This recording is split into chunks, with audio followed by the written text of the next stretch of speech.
You know what a rebel looks like now? Look around. Look around. We are the counterculture now.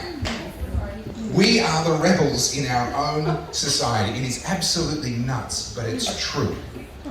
And the most important thing that we can be doing with our lives right now is building community. I realised during those 2 years of lockdowns, the protests, the living in fear of another knock on the door, all that sort of stuff. The effort you put into building your own community is never wasted. There is no scenario in how your life unfolds in which the time and effort you put into building community becomes wasted time and wasted effort. It never is. At an absolute minimum, the things that you learn through the journey of doing that go with you for the rest of your life. And in the best case scenario, that community goes with you for the rest of your life. And that effort is never, ever wasted. What is happening in this room right now? We are the rebels. And we are doing the most important work that we could do right now. Can you guys give yourselves a round of applause? And massive credit to the organisers of the Knox Freedom Family and to the many other movements and groups that are around the place. The people doing this, you know, the sort of the boring admin of making things happen. These are the people that are actually changing Melbourne right now and helping us to rediscover some of what was lost and some of what was taken from us. So a huge thank you from my heart to everyone here and the people that make it happen. You guys are really amazing.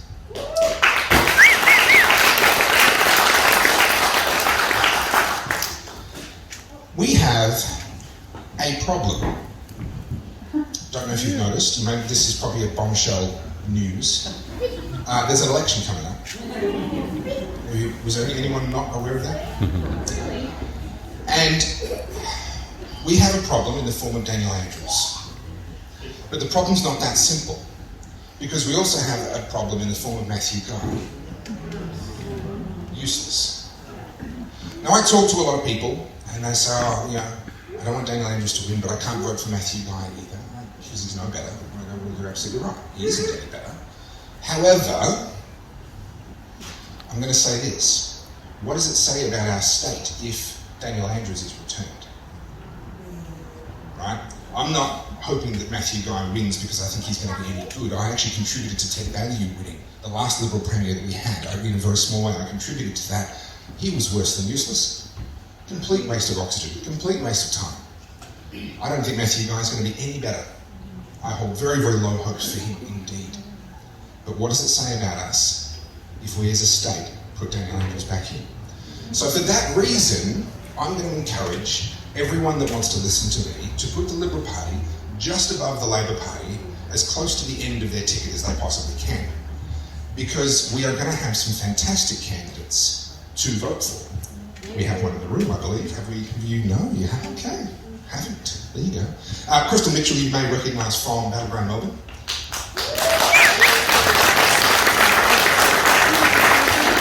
Incredibly courageous police officer that resigned publicly with discernible in an interview with Matt Wong in uniform, and really you were the first domino in my opinion, and you did lead, what you did led to that amazing day when the Victoria Police finally said, you know what, it's time to put away the tear gas. So thank you.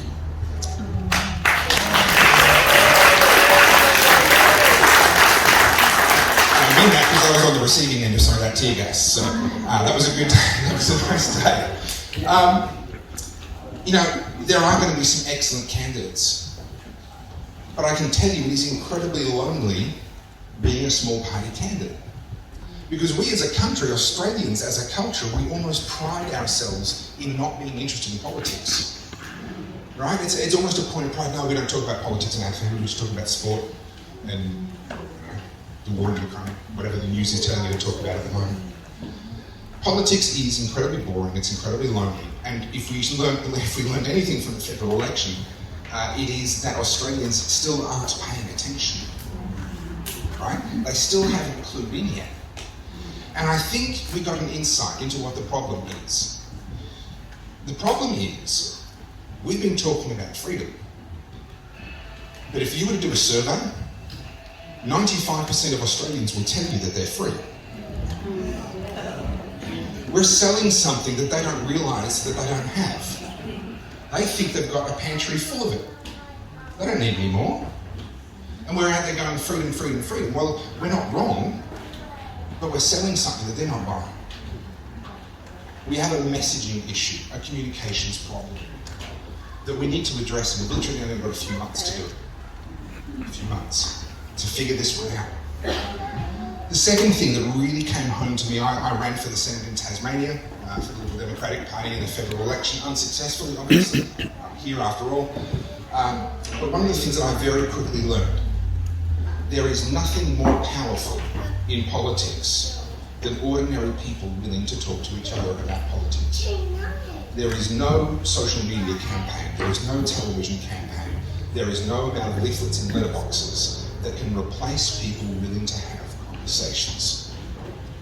And so if we want to get a less bad outcome in the form of Daniel Andrews not getting his statue outside of Treasury, then that's actually going to require us to do the one thing we weren't allowed to do for 2 years.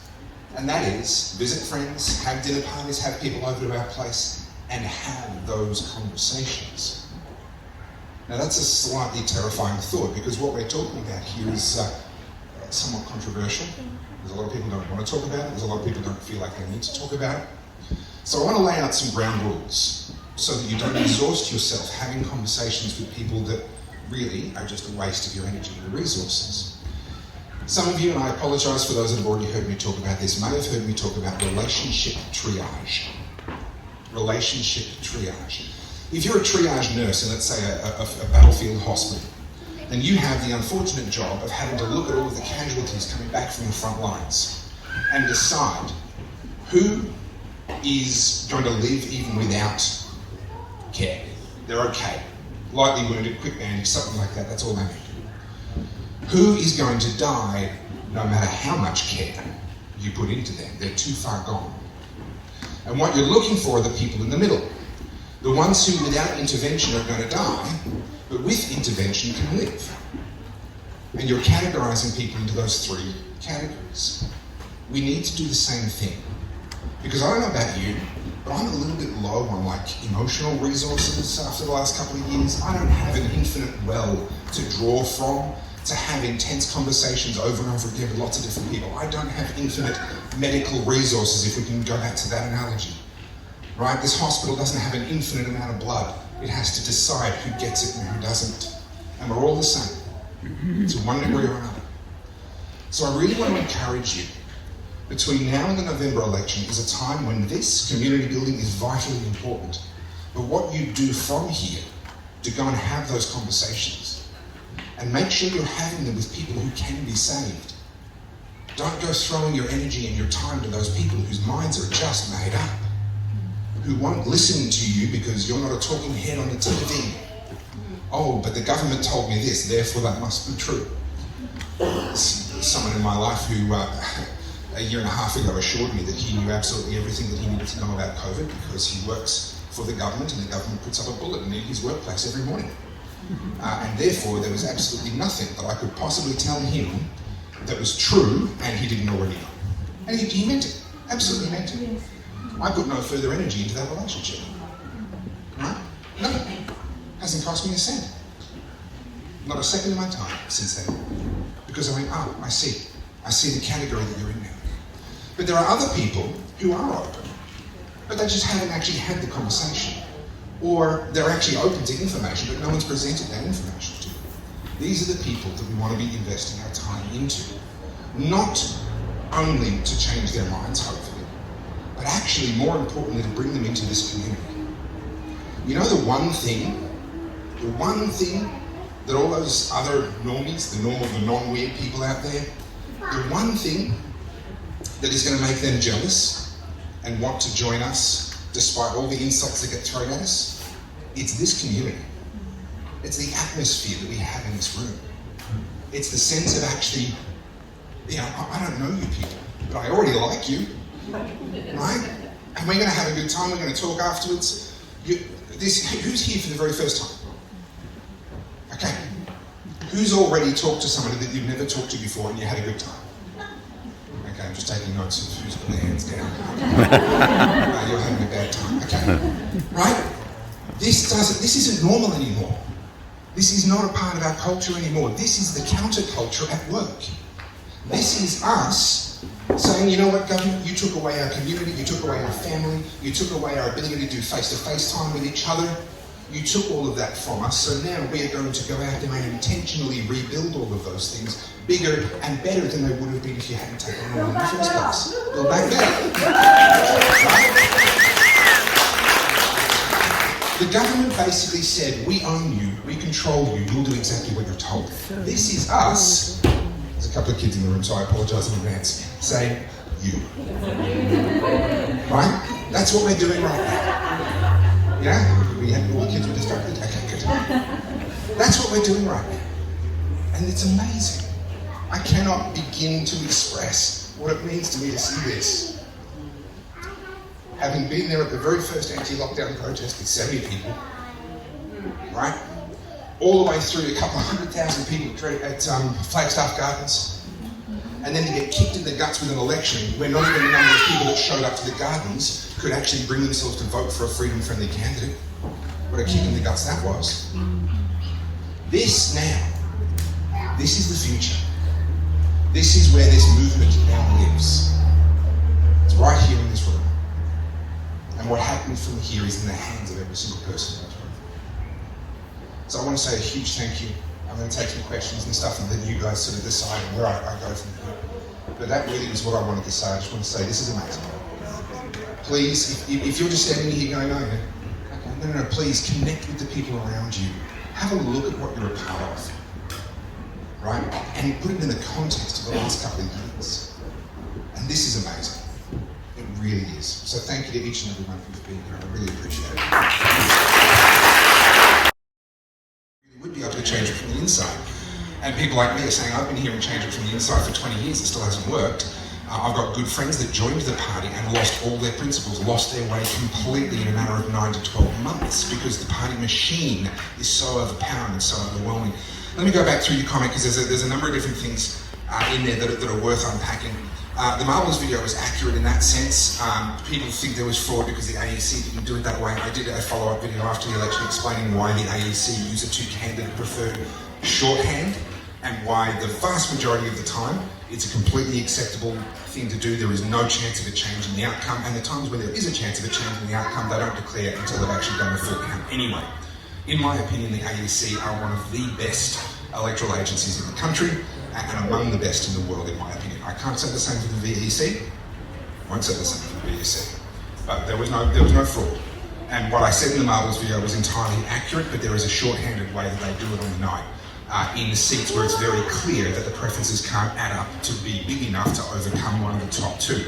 That fundamentally is why it didn't work.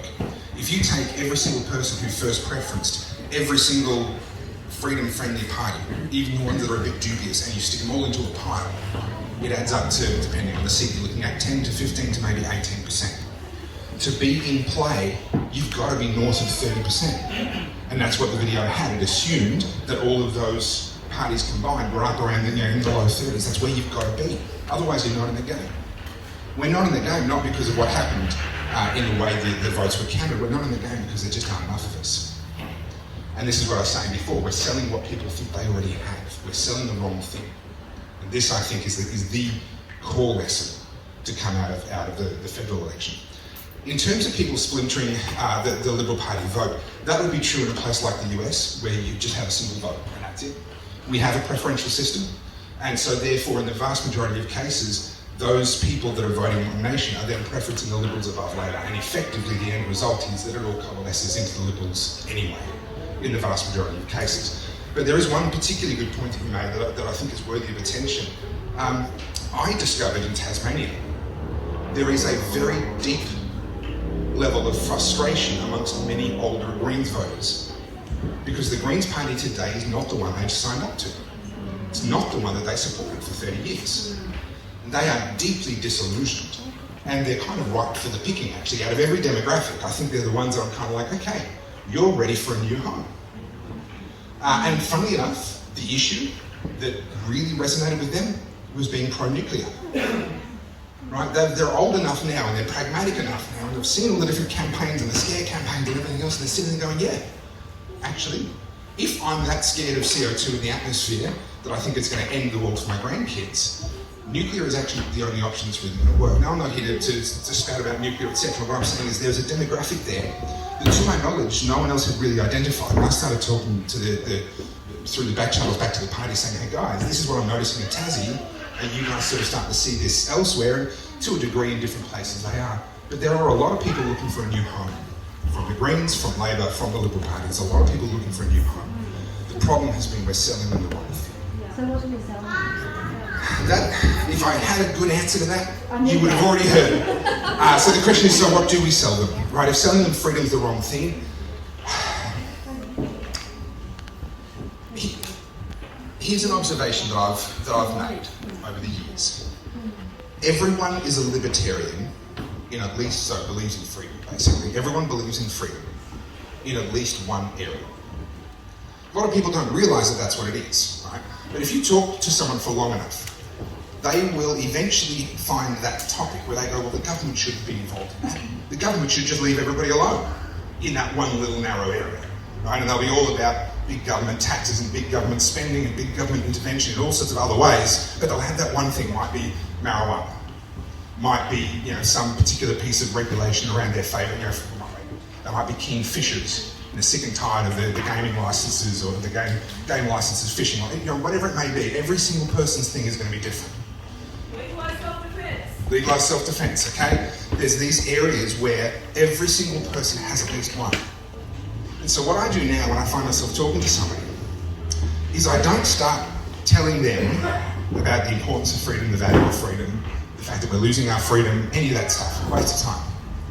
Go fishing for that one area where they feel like the government has gone too far. And then furiously agree with them. You are absolutely right, you know, that's spot on. You know, I actually wasn't aware of that specific problem. I'm so glad you brought that up because now I know. I had no idea that particular thing was going on. And now you're in agreement with each other. And now you can start to say, you know, I reckon that's probably happening a lot more than most people think. The government's screwing things up, trying to fix it, trying to make it better, get it wrong. Now you're agreeing with them all the way towards where you want to take them. Right, so that's, I don't have a message that's just going to magically cut through or anything like that. But all I will say is everyone believes in freedom in at least one area. And if you're talking to someone and you can find that one thing, that becomes the hook through which you can then start to walk, you know, together. So. Thank you. The problem that we have in Victoria is we've had the Labor Party in power for 19 out of the last 23 years since Kent was kicked out. And they, of course, being in power, they get to decide who's at the top of all the different bureaucracies, all the different agencies, etc.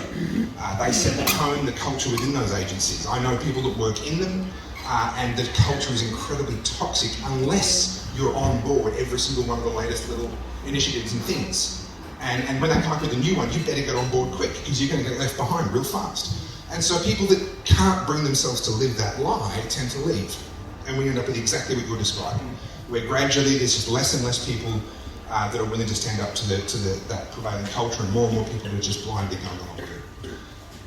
I don't know how we're going to fix it, but the Mikhail Saakashvili, I didn't swear, that's his name. He was the president of Georgia, the country of Georgia. And when he came in, I'm hoping to actually do a slow chat with him, hopefully in less than a month, but we'll see how that goes. He came into a country that had among the highest corruption in the world. And he wanted to bust corruption, but it was so entrenched. And the government was so large and so many families depended on corruption to pay their bills, it was how they actually made their money, that if you started busting corruption, you'd very quickly piss off everybody and not be in power very long.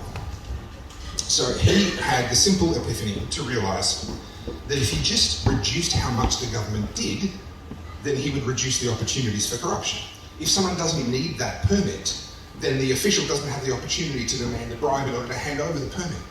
So he just went through with a battle axe and just completely slashed red tape, entire government departments just cancelled overnight, etc. And he went, I'm not getting voted back in. He was at peace with that. He knew All right, if I touch corruption, I'm not getting back in. So you know what? I'm just going to go in there with a battle axe and do the job in one turn. A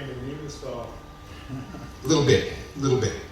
And I would say Campbell Newman was nowhere near radical enough to compare to Mikhail Saakashvili. And he did. He dramatically reduced corruption. Economically, the country started to grow quite quickly from a very low base, so it's easy for it to do that, but nevertheless it happened as a result. And sure enough, not only was he then kicked out of the following election, the incoming government accused him of all kinds of corruption. They stripped him of his passport. He became a stateless person trapped in a foreign country for a while there, and has been trying to rebuild his life ever since. So that's the thanks that he got for dealing with the problem that you're talking about. This is a task well beyond the courage of the Labour Party. Right, Matthew Guy is not our friend. He's not our saviour. He's not going to fix anything. And I don't think it can be fixed until there's enough people in this counterculture that know about this problem and are sick and tired of it. I think, honestly, our best hopes do not lie inside of politics. They lie inside of rooms like this. I don't think people are being honest with the polls. You know, the polls are coming out, oh, Dan's super popular, blah, blah, blah. I don't think they're being honest. And I think what we're seeing is the exact same thing that happened to Jeff Kennett, right? Jeff Kennett had been in for 2 terms. He was actually largely liked, but everyone had that thing where they're like, oh, I like him, but. And there were enough of those people, right? Oh, I like him, but I didn't like how he handled the Wharfies. Oh yeah, look, he's been pretty good with all of this, but I didn't like what he did to my local school. Right, no one could, I mean, people did, but a lot of people were like, yeah, I like him, but. And I think what's happening with Daniel Andrews now, and I think the reason he's gone to ground and we haven't seen him for months now, is because the party's internal polling is showing very clearly that a huge proportion of Victorians are just over him. Yeah, I like him, but. I like what he did with the pandemic, he saved so many lives, blah, blah, blah. Let's assume that they're all in that mindset, right? But I just got sick of seeing him on the TV. Or, but was it really necessary to shut down the playgrounds? But all that police stuff did seem a bit heavy-handed, right? They're all having these conversations. And I don't believe that the polls are actually telling us the accurate story. The polls are looking ugly for Daniel Andrews. And I will maintain that belief until and unless he comes out of the hole that he's hiding in and starts to show his face in public again. At that point, I'll be like, oh, the polls must have improved for him. But for as long as he's hiding out of public eye, I actually think his polls are giving us a more rosy picture than the ones that are being published publicly. I was homeschooled. My parents are right here in the room, so thank you guys. I think it's one of the greatest things you guys have done. No, it's not easy to homeschool your kids. Yes, it does come at a price. Some children are harder than others. Oh, yeah. He's talking about my older brothers. I'm now homeschooling my kids, right? And yes, it comes at a price, but it also opens up a whole lot of opportunities that you didn't know you were missing out on when you were on the school schedule, when they determined when you could go to holidays and when you couldn't, and what excursions were going to happen and when your kids were available for social activities, etc. Right? There's a whole world that you're missing out on because of that schedule, right? So on balance, I don't actually think it costs as much as people believe it does in advance. Because when you're looking at it from the outside, you can see all the costs and the inconveniences, but you haven't yet had your eyes open to actually just how many opportunities there really are that come along with that. So that would be my first comment: homeschool your kids, get them out. Someone made a really great argument that I found very, very powerful just the other day to me. They said people leave their kids in these really toxic environments that we call schools, knowing that they're being taught a whole bunch of rubbish, a whole bunch of nonsense. And the parents say, no, but I don't want to give up on the system. I want to fight for the system and try and reclaim the schools, etc. That's nice, but it's not you doing the fighting, it's your kid. And they are not equipped for that fight. They are not ready. They don't have perspective. They're just going to soak up like the sponge that they are, all of what they're being told, and then you're in damage control and damage limitation every night and every weekend trying to undo what's been done. So, as much as I agree we need to be getting into the schools, we need to be on them, we need to be talking about the curriculum, etc. Just get your kids out, right? This is not their fight. Totally different. But a of things have actually changed for the better. Let's talk about homeschooling for a moment longer. So when my parents were homeschooling, they had to go and almost hunt down suppliers that could supply them with schooling materials, because it was kind of this frowned upon grey area. You had to know someone who knew someone to sort of work your way into the community a little bit. There weren't really opportunities to join in other schools' excursions and so forth. These days, a lot of Christian schools and some private schools will allow homeschoolers to join in their camps and excursions, their weekly sports, that sort of stuff. A lot of them are now opening that up. There's just a lot more people doing it. I remember we used to do homeschooling meetups, and we would drive for 2 hours out to the other side of Geelong somewhere, and there'd be people who'd driven from 2 hours the other side of that, all in, and there'd be maybe a total of 7 or 8 families, in this massive radius, and we've had to go to that length just to come together. Now you'll find more than that at your local park. Again, all this stuff's happening, most people don't know it is, but during school hours at some point, if you drive past a park and there's a buttload of kids with their families there, I guarantee you it's a homeschooling meetup. And there's a lot more than you think. There's so many opportunities now when it comes to education. Nowadays you can literally pay a subscription fee, and every month physics classes arrive in a box that your kid puts together and plays with and does experiments, whether chemistry or physics or mathematics or electronics or all sorts of different things. All of that's available now, and it's wonderful. The amount of information you can just learn from YouTube. Right? Now, I'm not saying that should be the cornerstone of your kid's education, obviously not, but as a tool, it's incredible. So there's actually a lot of opportunities now that didn't exist when I was a kid, and it is actually, in my opinion, easier now for me than it ever was for my parents to do. And that's not just because I have 2 kids and they had 7. But it does factor. All right, probably one more. The question is, why isn't Daniel Andrews being held accountable? It's more than he's a politician. He's a politician who's a member of the party that appointed all of the bureaucrats that sit in the positions that are supposed to hold him accountable. Right? It's like having the Governor General de facto appointed by the Prime Minister, the Victorian State Government de facto appointed by... These are the people that the Governor is supposed to be holding accountable. And they're just appointing their mate into the job. This is the problem. Yeah. And so this is the problem. The fox is watching the hen house. He and or his party predecessors appointed all of the people into those positions. There's a lot of much deeper issues than that. Crystal, I know, is across a range of the issues there with IBAC and how toothless that's become. These reports that come out that give detailed analysis of exactly all the crimes that were committed, and then finish by saying we find no reason to prosecute. That's a very deliberate move. Because a defence could use that in court and say, yes, Your Honour, all of these things have been publicly acknowledged by IBAC, and they said, even with all this information in black and white on the page, that there wasn't enough evidence to prosecute, therefore the prosecution is wasting everyone's time, please dismiss. Right? It's very careful, tactical moves being done by Dan and his mates, and that's why. So we've got more work to do. Is there anything being done about that? There's a lot of people trying, people much smarter than me. There's lawsuits, there's all sorts of different stuff happening. There's a lot of people doing really good work, but I'm not across it in detail. Guys, thank you so much. Can I just finish with one quick thing? Who's planning on coming to one of the showings at Battleground Melbourne? Okay, very cool. Thank you so much to everyone that is. So Battleground Melbourne is the documentary that I directed. It's now won 8 international awards. And it's available...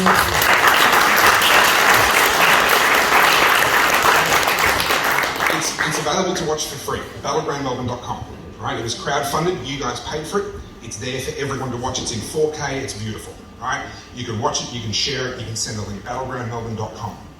This shirt here has a QR code right in the middle of it. Now, who was it that taught us all how to use QR codes? That QR code works. You know where it goes? battlegroundmelbourne.com. Right, so Daniel Andrews made sure we all knew how to use QR codes, and now I'm using QR codes to make more people see Battleground Melbourne. So guys, if you want to get a t-shirt or a hoodie with that on it, they're just down the back there. For those of you that are able to come to the cinema showings, the premiere in Camberwell is going to be phenomenal. There's about 80 tickets left, there's over 400 have sold.